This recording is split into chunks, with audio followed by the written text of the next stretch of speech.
Так.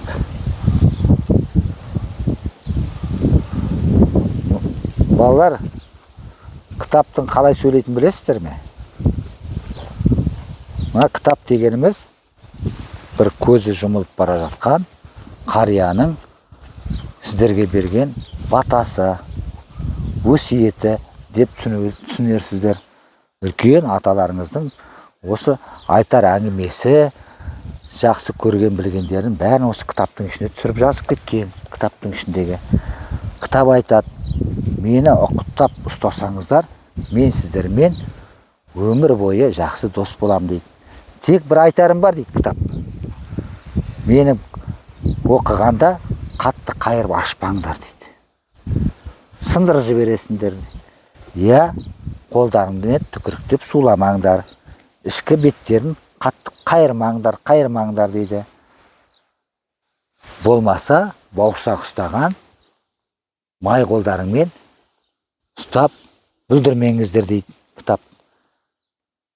Қалай сөреден алдыңдар, ұқыптап апарып орнына қойсаңыздар, келесі адам солай ұқыптап оқиды. Мен сонда сіздермен күшті дос болам дейді кітаптың айтатыны. Мен өткенде сіздерде кітапханада айтқаным, жақсы кітаптардан үзінділер айттым. Естеріңізде болса, Шерхан аталарының Ай мен Айшасы, Барсахан, оның аты.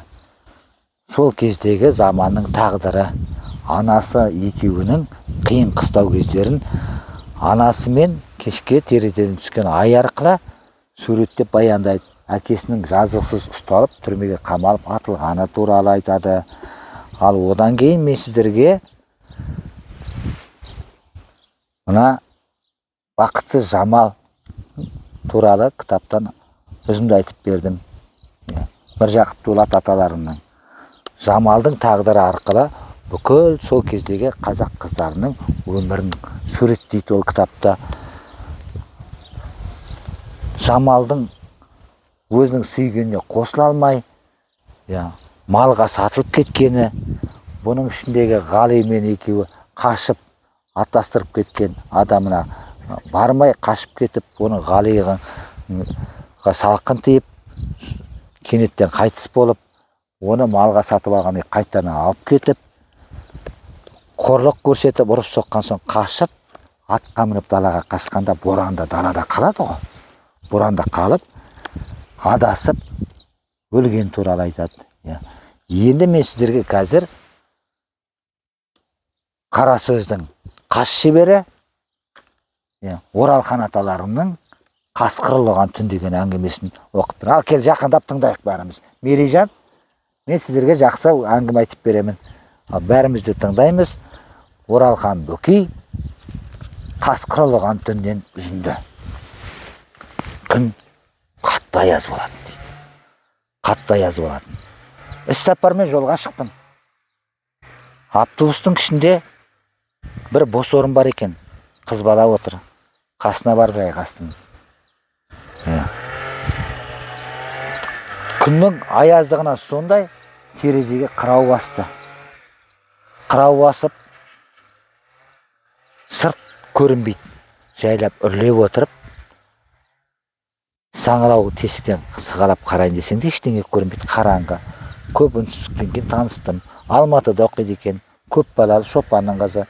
Үйіне барып келейін депті. Атанаң айттың ба келатқанды білеміз? Жоқ, тосын сый жасап бара жатырмын дейді. Жолшыбай түннің ішінде бір алыстан бір жарық сәуле көрінетін ауылдың тұсына келгенде автобус тоқтап, қыз бала түсіп қалды. Аға, мен мынадай күні қайтам дейді. Мен де қайтам деп түсіп қалады. Айтқан уақытына келгеннен кейін қайтып келе жатқанда жаңа қыз бала автобусқа отырмайды. Ауылдан басқа жігіттер, үлкен ағайлар отырады. Үн-түнсіз қарап отырып сұрағанда айтады: сіз кімі болатын едіңіз дейді. Сол кезде ол қыз бала үйге жеткен жоқ. Жолда қасқырларға тап болып, бүгін жетісін беріп келе жатырық деген. Жақсы кітаптың барлығын толығынан білген келсе әңгімені осы кітапты алып оқыңыздар. Жақсы кітаптар бар. Келіп кітапханадан кітап алып оқыңыздар. Тыңдағандарыңызға рахмет. Бәріңізді кітап оқуға шақырамын.